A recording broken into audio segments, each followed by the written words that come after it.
All right, section 4, the negotiation skills. I know that with the students in here, some of you guys actually are sales reps in other industries. And the good thing is this is one of those that can kind of translate over to something else. Now, Dave, I know that you've been in sales all your life, and Jennifer is, it's sales and all that. So some of these negotiation concepts can actually translate over from other businesses, because let's face it, when you start negotiation, it's really all the same. It's just a different product that you're dealing with, whether you're negotiating the price of a car, the price of a refrigerator, the price of ad space. It doesn't really matter. There are several things that become involved in the negotiation, most notably the concepts. And there's an old saying, it's the first one who mentions price first loses. Well, the problem with that concept in our business, the real estate, obviously the buyer's always going to mention price first, unless of course you consider the listing as the mention of the price. But this one is probably the least of the five, whoever mentions the price first. And I know that that's always an issue when guys are dealing with cars. They always say, oh, what do you want? I don't know. What's it worth to you? I don't know. And the first one who mentions the price loses. The next step or the next factor is something that is a very fine edge, and I actually use this one a lot because it's not real hard for me, is to act dumb rather than acting smart. Acting dumb is smart, acting smart is dumb. That's the old saying. You never want to get involved with a conversation where you think that you are the smartest one, even though you might be, because people tend to treat people differently like that. And one of the things I always told my kids and stuff like that, the best way to get someone to help you is to always act like you're dumb or helpless. And I do that a lot when I call phone CSRs. You're like, hey, I don't understand. I made a mistake. Can you help me?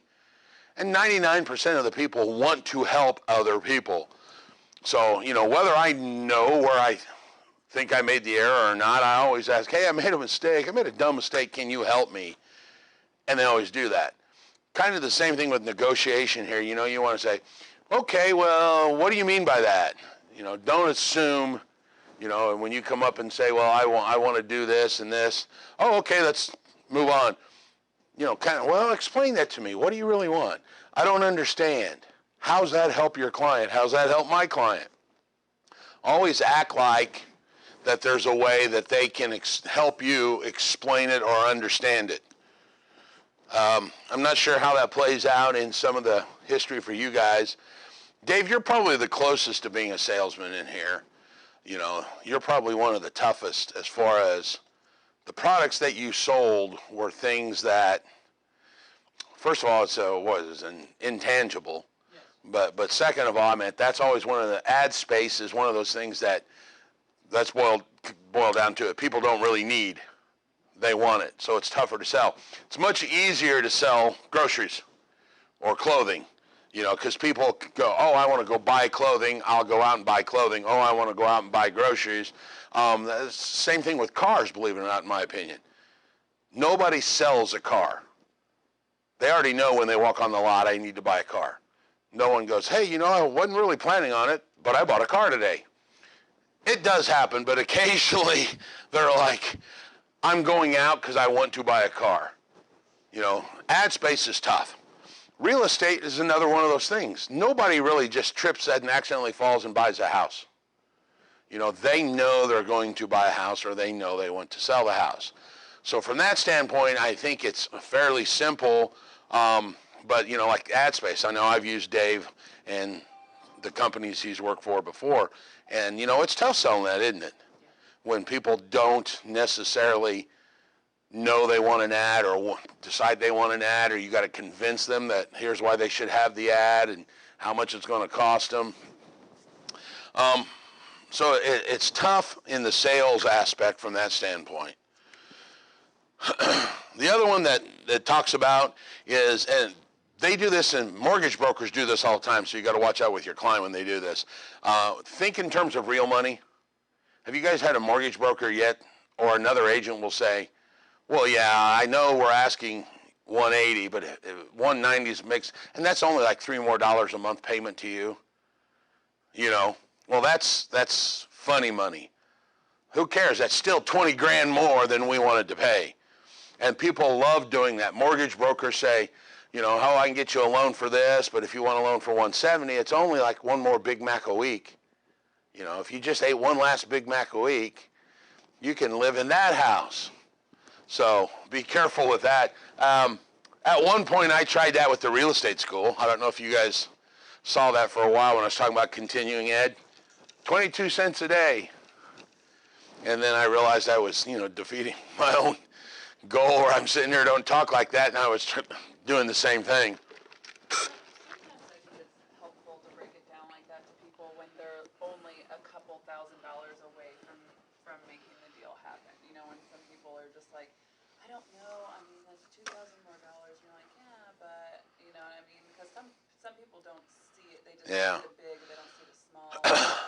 And they found their dream house, but they're going to let $2,000 keep them from making the deal on There was a study, and I can't remember, what's it, the average human can only see like 9? It's some number like that. Anything more than 9, they lose track. You know, how many cars are out the parking lot? I don't know, is it 15 or is it 30? You know, it's some weird number. It's not a big number like you think. And that's why there was a study that I read, and that's what this study was saying, that if you can break something down into simple terms like that, where someone can say, well, I don't know what $2,000 is. Well, it's a Big Mac a week. Oh, okay, that I can understand, because that is a more comprehensive something I can deal with on a daily basis. It's smaller decisions, bigger ones. Yeah. But you're right. It's the perception that people can figure out. Okay, so that's going to be an extra $21 a month, and that makes more. It's easier for them to visualize that than that $2 grand or $5 grand. And I'll give you a perfect example. When I was in retail many years ago, They were selling rocks. many years ago, I was the #1 seller of 6-pack beer in our drug company. And they couldn't figure out why. Because I'd buy it in cases and I'd break it up. Because it was easier for the people that I was selling to spend $4.99 for a 6-pack than to see spending $15 for a case of beer. It was even though in the long run they were Saving money. Yeah. They could handle us $4.99. Yeah. The $15 or whatever it was, and it's the same kind of principle. We talk in numbers of tens of thousands and hundreds of thousands. That's not the normal language for most people. Yeah. That's what this study was saying, that most people can only picture, and it was like 9 or 13, it was some strange number. Any more than that number, they start, okay, it's not real. You know, a good example of that is, what's a billion? You know, that billion is way too, I can't even picture how much a billion is. Yeah. Is that with the decimal? I make 7 figures with the decimal. If you include the 2 on the other side of the decimal. I read something the other day. It said, if you don't have a comma in your bank account, you're in trouble. Yeah. You know, that's true, because C.P. Morgan's not around any longer, but they were one of the first ones to realize that people bought on a payment schedule rather than big ticket items. And he used to sell houses based on $680 a month payments. People still do that. Yeah. He was one of the first that, you know, we'll sell you 3,000 square feet on $680 a month. I don't want to say that. People ask, but they really didn't care. Was that $140,000 or $150,000? All I know is it's $638 a month or $683. I can make that payment. People do that with cars now. That's why they start, you know, 24-month loan. When I was a kid, Dad got cars on 24 months. Now they're 70 months, but they don't care, because they're like, okay, $280 a month, I can do that. Is there any kind of story where people say they would rather hear it that way than the real money way, or it just makes you seem more credible when you speak? I think it makes you more credible when you speak in real terms. You know, I don't want to tell my client it's another Big Mac a week. I want to say, you know, that's $10,000. And I think depending on what side of the negotiation you're on, you may use real numbers versus funny numbers. If you're trying to get them to come up to your level, I would think you would want to use funny numbers. Hey, you know, come on up. It's only another Big Mac a week. Then we can agree and do a deal. Oh, okay. As opposed if you're trying to get down, you know, you want me to discount $10,000 to you? Well, yeah, you're only giving up a Big Mac a week. You don't eat well, of course you don't eat Big Macs. That doesn't surprise me. I don't think women eat, period. Not in public anyway. They always wait till they go home and eat. They're closet eaters.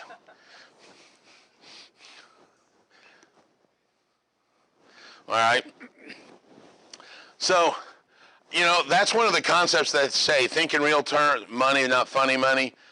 But now that we have discussed it through, that might be potentially, you know, a better idea. Depending on, like I said, I think it depends on which side you're coming from. The other one is the issues, concentrated on the issues. Have you guys heard the old drill analogy? I know David's way old, so he's heard the analogy. No one wants a hole. I'm sorry, I already screwed that one up. Yeah, no one wants a drill. That's it. They want the hole. So if you can give them the hole, you don't need to give them the drill. They don't care about the drill. What they're really wanting to get to is a hole. So that, you know, that's question, especially in the investor. If you're dealing with investors, that's always a common question. What do you want? What are you trying to do? Are you trying to gain a passive income? Because maybe we'll buy it on land contract rather than pay the money out and you have to pay a capital gains on a lump sum. You know, what do you want? So what's the issues? What are we trying to get at? Do you want more money or do you want out quicker? See, right now, the deal that I'm getting ready to close, my guy, now that we're closed, we're not closed yet, now that we're already gone through and all that, I'm going to tell you, his issue wasn't money. His issue was time. He's moving to Arkansas to have a job. He needed to be bought, sold, and gone. He has like a 22% loan to value on his house. He was willing to forsake some money for a person that could close in 20 to 30 days rather than 45 to 60. So Brent's true issue was time. It wasn't money. And every negotiation we kept going back to was, okay, you made an offer, when can you close? Oh, we haven't been pre-approved, it's 45 days. Okay, we're not interested. Well, we'll give you more money. That's not the problem. It's the issue's time for him. We need to close quick.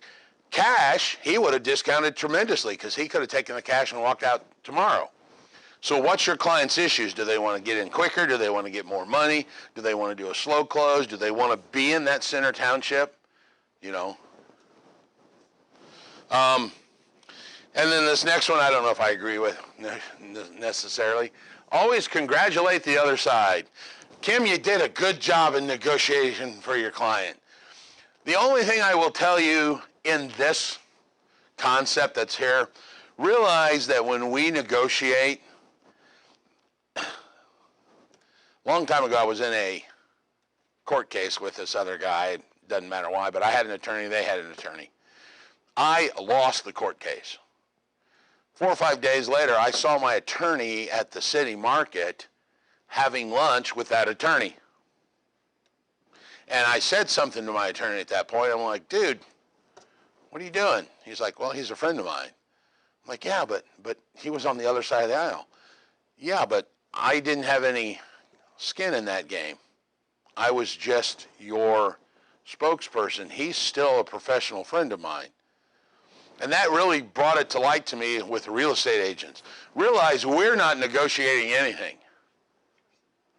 Yeah, we are just the middleman.